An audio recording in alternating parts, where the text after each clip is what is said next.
Good morning, good afternoon, well, good night, or whenever you're listening to this, and welcome to the Voices of Legacy with your friend, Pastor Carl. Today on the Voices of Legacy, we're honored to welcome Mr. Jeff Simpson. You may have heard some of his commercials on radio or otherwise for Simpson Law Firm. Yes, it's that guy. Dedicated attorney serving Toledo. Mr. Simpson has been practicing law in northwestern Ohio since 2006, if I'm correct, representing clients in both criminal and family law cases across the region. That means he knows a lot of people. In addition, his private practice, in addition to it, rather, the Simpson Law Firm office, he serves as an assistant public defender with the Toledo Legal Aid Society. It's good work, assigned to Judge Stacy Cook and Lindsay Navarre. Since 2019, Mr. Simpson's earned his Bachelor's of Art in Social Sciences from Harding University of Arkansas, where he also played college football, and I'm here to tell you it still shows in a good way. He obtained his Juris doctorates from the University of Toledo, so he's a rocket too, actively participating in the Mott, is it Mott or Moot? It's mock trial, yeah. Mott, court trial team during his studies. Beyond his legal practices, Mr. Simpson is involved in various professional organizations, has conducted continued legal education sessions for the local bar association, and is a member of, the procedural fairness training team. So you're really involved through the Toledo Municipal Courts. He is also a graduate of the LEAD program for the city of Toledo, which trains individuals to be leaders in their respective fields, residing in Toledo with his son, Pierce, and Mr. Simpson is also a father of Kennedy Fowler and a grandfather. And I question him on that because he doesn't look old enough to have any grandchildren. But nevertheless, of young Lincoln Fowler, who also resides in Toledo. Good morning, Mr. Simpson. Hello, sir. How are you? Very well. I cannot complain. I was tickled because I thought I was the only person that says very well. And you gave me exactly what I usually say to people this morning. Tell us some more about yourself, maybe some things that people don't know. People don't know? Oh, geez. Yeah, I'm making you think early. It is. Well, it is that. I'm blessed to be in Toledo. I like it here. I came here for law school from Arkansas, originally from the Detroit area. And I found the Midwest, especially this part of it, was to my liking. So you're from the Motor City originally? I am, yeah. Dearborn, Michigan. Oh, okay. Okay, know the area quite well. Awesome. So what made you move to Toledo? Law school. Okay. Law school. I'd spent enough time in the South. At that time I was married. We had Kennedy. It was just time to come to the Midwest. And this was close enough to Detroit to be close to family, but enough to establish on my own. Gotcha. So family and business and your aspirations in law. That's right. What led you to the legal practice? I was on spring break in college, and we had gone to Washington, D.C., and we had spent the time in and out of federal buildings, in and out of the Smithsonian, we had some fun. We were still young, but we had spent some time in the U.S. Senate. And we were in the gallery watching a debate of who knows what it was. And I was so inspired by the work they were doing and just their passion for it that I began to get a little bit more involved in politics in college and started thinking about what I would do to get into politics. And law school was the widest path to that end. Now, in the meantime, I did run for public office at one point, was unsuccessful. I still am involved in the local party, but I do enjoy being a lawyer. I very much enjoy it. It's very hard work, but the 10% of the time that I actually love it make up for that 90% of the time where it's a grind. So there's some challenges, obviously. It's a number of challenges. The work I do with felony criminal work and family law litigation, you see people at some of the worst times in their lives. You are the closest to them, therefore you get some of their anger, and you receive some of their frustration, and you receive a lot of their lashing out because no one else will listen. So you kind of have to wear that a little bit. Some of the facts of the cases you take home with you. Some of the facts of people's lives hit you in a way that really, really hurts. But to be there for them and to get a good result for those cases really makes up for that journey. I heard someone say once that it doesn't hurt unless you care. Okay. So that probably means that you care. I would think I would, yeah. Yeah. That's great. That's wonderful. So you're called to potentially politics, but you fell into. Yeah, I think this is my calling. Yeah. This is, I think, what I was meant to do. Awesome. But do you think there's, and I'm not here to put you on the spot, but any more aspirations for a pursuit of I don't think so. Office? I don't think so. No? I like what I do. I like being a volunteer for the party. I like helping others win elections. I like my life right now, and I like the role I have kind of carved out for myself. Gotcha. Well, you never know what the future may hold. Sure, of course. I'm speaking positively. Thank you. In Toledo, there's a balance I think that's needed, and we kind of need folks that have aspirations like yourself, and that's just my opinion, but nevertheless, balancing roles in both private practice and your role as assistant public defender. How do you navigate the challenges and the rewards in these positions? That's kind of a tough one to answer. I have, days of that are my public defender days, times that are my public defender days. Tuesday and Wednesday are my big ones. So I allot time during the week to prepare for those dockets, to meet with clients, to review discovery, to speak with the prosecutors, file my motions, post, for when it's time to go to court. And the other times when you have your own practice, you have responsibilities elsewhere, you just have to find it. You have to find it. It's not so much a balance.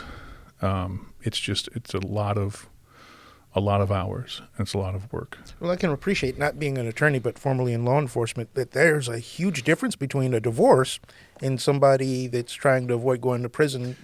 There's a huge difference. And a lot of times in what I'm dealing with meeting people in the family law and divorce realm is kind of unraveling their expectations.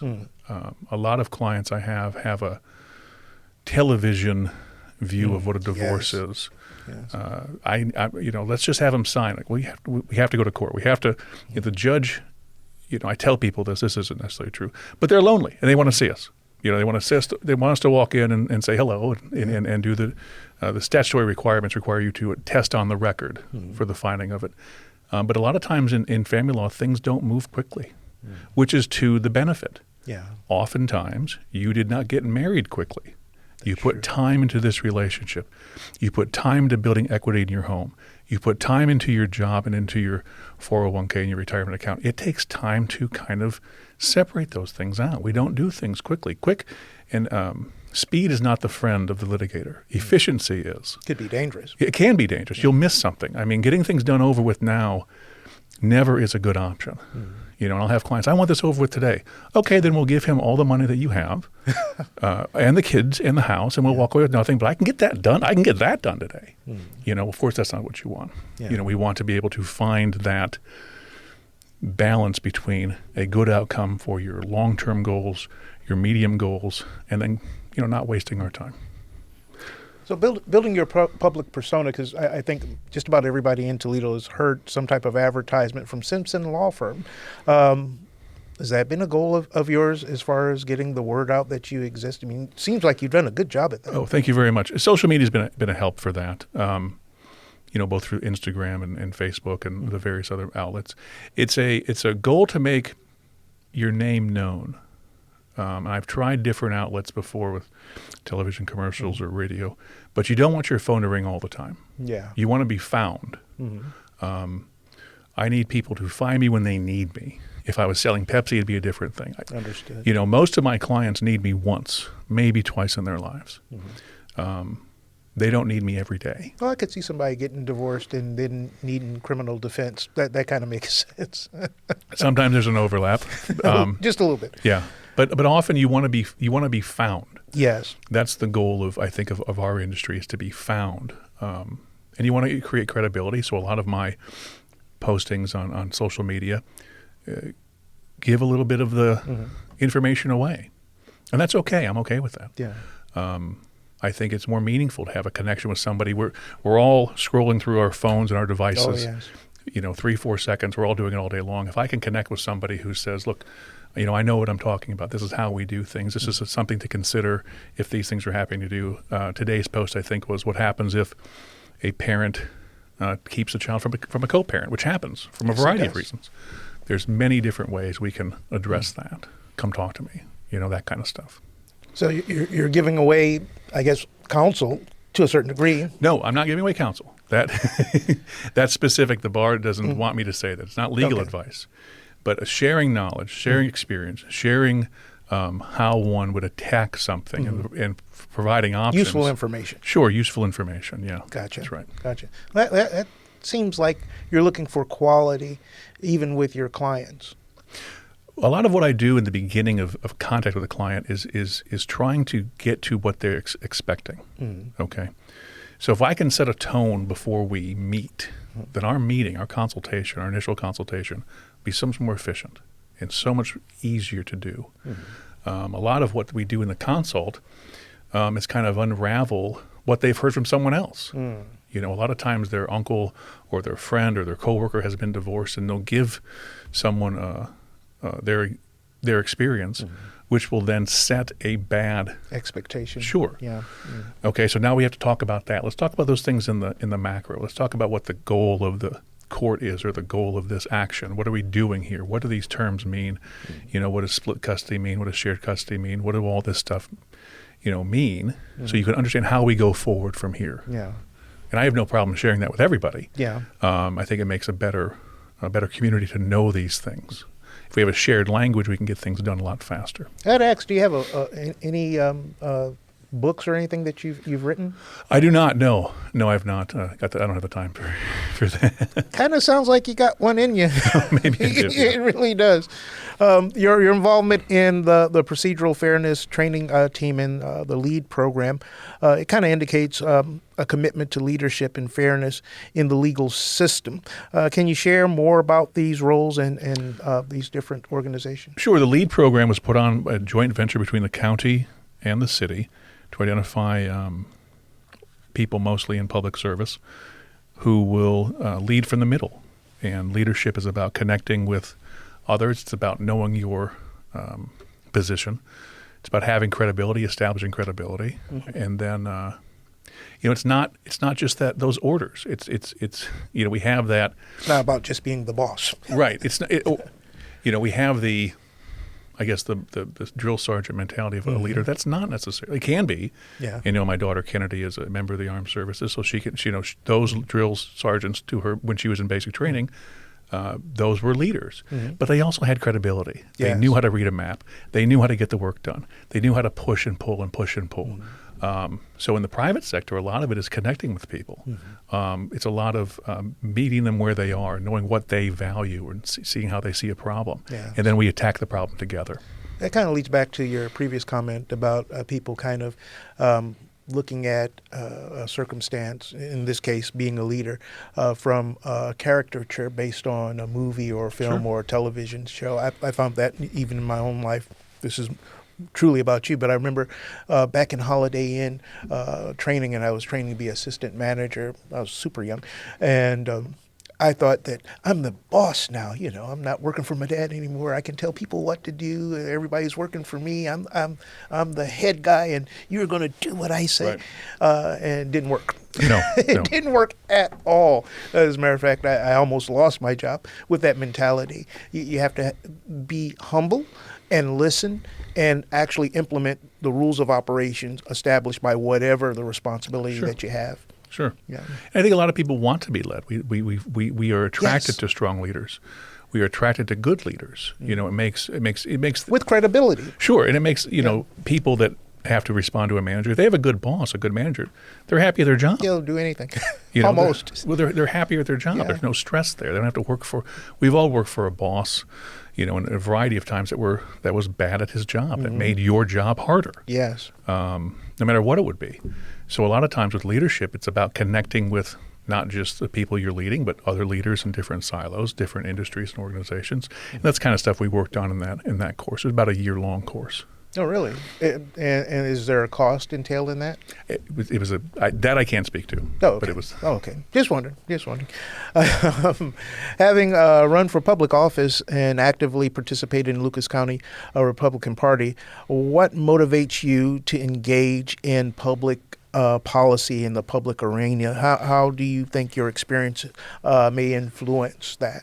Well, I think that's a responsibility to my community. Mm-hmm. That's what I think I owe this community. Being sure that I'm part of a political process and making sure we get our message or whomever out there, as a choice for the voters. And I take that very seriously. Both my children and my grandson is named after presidents, so I take the political process very seriously. So that's a kind of a but I didn't know if you did it on purpose. So no, very much on purpose. Yes, very much was on purpose. That's awesome. That's amazing. I remember we had our current mayor, Wade, and he said almost identically what you're saying right now. To serve the public is very important, and to take it seriously is very important. Not to take it for granted that everything's just going to work out. No, you have to be involved. You have to be involved. And it sounds like that's what you're inspiring even through your engagement. Outside of your professional life, you had to know it was coming. What hobbies or interests do you pursue? Are you still playing football? Oh, no. I'm not playing football. My son right now he just finished his senior year. He played for Maumee High School. He was an all-state defensive lineman. Oh, wow. Currently trying to find where he's going to land for him to continue his football career. Is he as big as you or bigger? He's big. He's not as tall as I am. He plays defensive line, much more athletic, probably a lot faster even than I was at his age. Clearly faster than I am now. But even at the same age, he would have been a problem for me to block. I was an offensive lineman. I was going to ask. So he would have been a problem for me to block. Oh, wow. So he's pretty good at what he does. That's got to make you happy. Very much, yeah. It's been a lifelong. He started playing football when he was 4. Oh, wow. With flag football, and then worked his way up. So he understands the game. Yeah, it's been a connection, bonding moment for the two of us. Oh, that's so awesome. That's very awesome.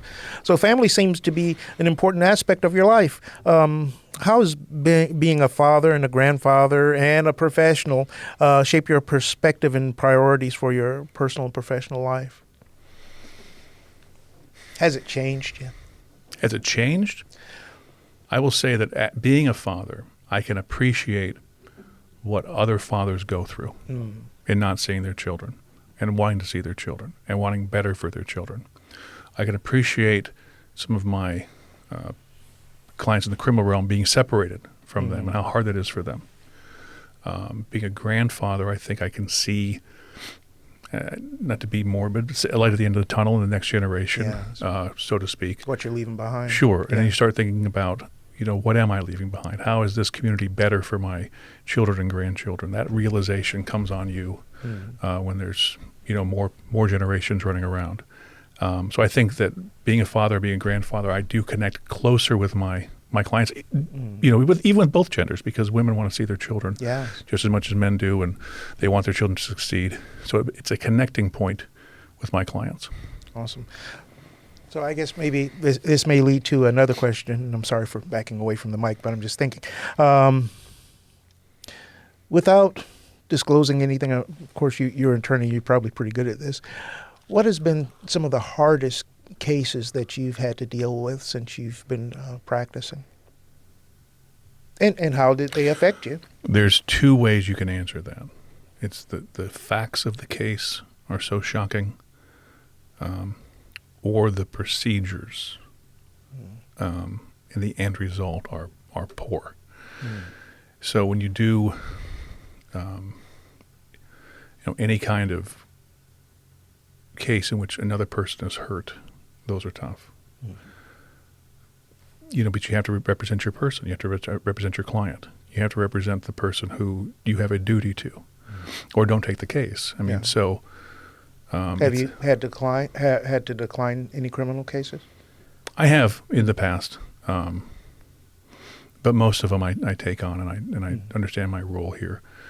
I do my very best not to judge someone else's actions, but the facts are the facts, and we have to deal with them. And we deal with the procedures and the constitutionality of law enforcement's investigation and the offenses that may pop up. But those are the ones that, in your quiet moments, kind of leave you with a little bit of a chill. It has not affected my work. I do very well. I very much try and do my best for everyone. Those are the ones that kind of leave you, as it would affect anybody. They affect people. Yeah. The other ones are the ones when the processes of the judicial system are used against a person and you're not happy with it. Because I'm a part of it. Yes. Oftentimes, almost every time in the criminal defense realm, I'm the last one to the party. Law enforcement's there. The prosecutor gets the report. They file against the grand jury. The judge gets the case, and then I get either appointed or retained, and I'm the last guy there. But so I'm kind of responding to what everybody else says. And you have the greatest responsibility, at least for the defendant. Possibly. Oh, yes, sir. I do. And it's a very serious responsibility. But there are cases when you just don't feel good about what's happening. And those are the ones that really rile me up in a real way, that this is not what we're supposed to be doing. We all should be knowing better than this. It happens, not very often, but it does happen. Well, it's a machine, and the machine's supposed to work, but it doesn't we all know that. Look, everyone does their best. Yeah. So it's not as if law enforcement officers are running around trying to charge the innocent. This is what their opinion is. But that is a misnomer. This is what happens. This is what they see. This is their report. Okay, fair. The prosecutor is not twisting their mustache trying to charge everybody under the sun. But this is their opinion. And as you have any system, there's going to be those times when you look at it and say, this is a mistake, and we have to fix this somehow, or at least make it right for this individual. Those are the ones that really get you going. And then, I can't. That's the one those cases are the ones that bother you the most. I understand. And I can tell you probably have some cases on your mind that you can't necessarily disclose. Yeah, thank you. And I think one of the things that people do exaggerate in their imagination a lot of times is prosecutors are actually paid extra for sending somebody to jail. They are not. No, there's none of that stuff. Yeah. And I'm very blessed by the prosecutors I've worked with and the judges I'm in front of, both publicly and privately, for being able to be open to communication. That's good. To being able to listen and want a fair result. They get stuck in their ways, so to speak. They get jaded, maybe? No, I don't want to say that. I want to say that just because we disagree doesn't mean one of us is wrong. So if I have a position, this is what I think, they'll listen and they say, well, so to speak, I don't necessarily agree, and this is where I'm at. So we can have that conversation. And you're dealing with different cases with the same judges. So I guess it would be beneficial for you not to take anything personally anyway. You very much try not to, Yeah, you very much try not to. Yeah. And we are blessed in this community with the bench and the criminal defense and prosecutor bar that we have. Yeah, I would agree. I've met a good number of them, not all, since I've been back home. I'm originally from Toledo, and I would definitely agree with that. Well, what advice would you offer to an aspiring attorney who wishes to make a meaningful impact on the community that he may be or she may be serving in? Well, two things. You've got to get the attorney part down. When I was a young attorney, I would sit in the courtroom and listen. There was a time when you could take, and you still can, you can be a private attorney and take public appointments on criminal cases. Okay? And I would sit for those dockets, and I'd listen to what all the other attorneys would say. I'd copy some of them I wouldn't, but I would listen to the way they would craft their arguments, and I would kind of listen as to how you do this. In law school is great, but law school is intellectual, and law school was reading books and cases and case law and that kind of stuff, and learning how to think like a lawyer. But nobody, even with my extensive training, as it was with the trial team, no one really told you how to say it. Mm-hmm. The application of Right. Yeah. The thinking was, well, the firm you get hired by will teach you how to be a lawyer, and that's great if you get hired by a firm. But when I graduated in 2006, the market was flush with lawyers, so you had to I had to go out on my own, and that's how I, did my own thing for a while. So my advice to younger lawyers is to watch and learn. So no are different there internships or anything? There's some for young lawyers or aspiring? and the Public Defender's Office, Toledo Legal Aid Society, has a great fellowship program for new lawyers. Wonderful program where you are in municipal court and you're in felony court doing the work with a senior lawyer, supervisor lawyer, so you can learn these things. But it's just like watching game film, man. You got to watch. Yeah. You got to watch. You get better at, actors get better at acting by watching actors. Football players, basketball players get better at their sport by watching what people do. So you got to watch it. You got to watch what people do. Figure out what works for you, what you don't like, why that didn't work, what the approach other people have, so you can learn how to do this. And the second is just to get involved. You got to you got to show up. You got to darken someone's door and start doing the hours and so to speak. It doesn't come easy. It's a long process, but it is worth it. Yeah. It is worth it. And don't just get it for the money and prestige. No. And that's not how you do this. That any business will tell you, don't do this for the money, because it will not be enough. This is about answering a calling. This is about doing good for others and actually finding meaning in your work. Awesome. I love that. You've got a book, I'm telling you. But anyway, looking ahead, what are your goals for your legal practice involvement in Toledo, Ohio? 2024 was a busy year. As I looked at 2025 and beyond, I need to kind of firm up some things intra-office wise, be a little bit more efficient in how I handle cases. But beyond that, just keep moving forward. I don't have a lot of specific goals other than just I can be better at this aspect. I can be better at this aspect. I can do better at this little thing. And trying to tie all these small things together so that the end product and the macro things take care of themselves. So introspective improvement, I Sure. guess. And it's good to be honest about what you're not good at. Yeah. We all have to, take time to reflect. What did I do? Yeah. Even if it's 5 minutes. And the walk back from the courthouse every day is important to me, or the walk back from the Lucas County Jail. I can reflect on my day before I go to the gym or I go home or I go to church, and I can reflect on what I did and what didn't happen, what didn't work. Those 5 minutes or 3 minutes just when you're walking by yourself at the end of the day are really good to be able to focus as to what I need to do tomorrow. Yeah. Some folks call it clearing your head. Sure. Getting it all out. So the final question of the day, Lord. You can tell I've been downtown a good bit. Nevertheless, what do you think your current legacy is, and what would you like for it to be? It's almost the same question, to be honest. I don't know what my current legacy is. I would like my legacy to be someone who respected others and worked hard in whatever way that is. I take my work very seriously. I take wanting people to know that I'm listening to them. And the procedural fairness training team that we do, that's part of it, is listening to defendants and listening to people, making sure they have a voice in the process. Having a voice in this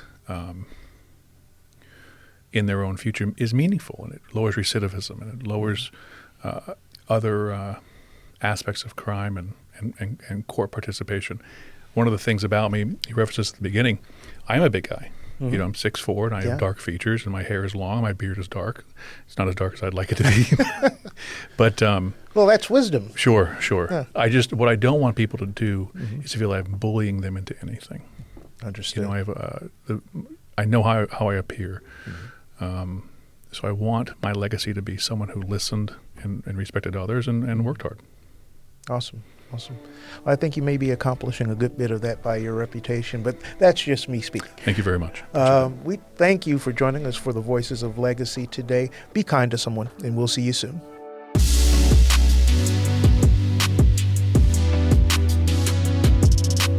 Thank you for listening to the Voices of Legacy. This is your friend, Pastor Carl Mitchell III, your host of this program. We want you to go to wgte.org/legacy to like, share, subscribe, and hear all of our past podcasts and our future podcasts. Be a friend and join with us in the Voices of Legacy, where you're writing your own legacy every day that you live. Have a blessed day.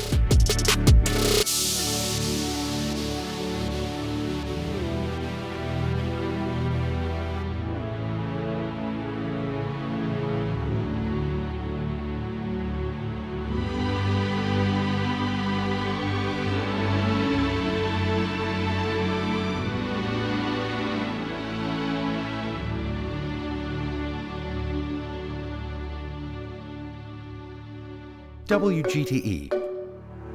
Voices Around Us. WGTE is supported in part by the American Rescue Plan Act funds allocated by the City of Toledo and the Lucas County Commissioners and administered by the Arts Commission.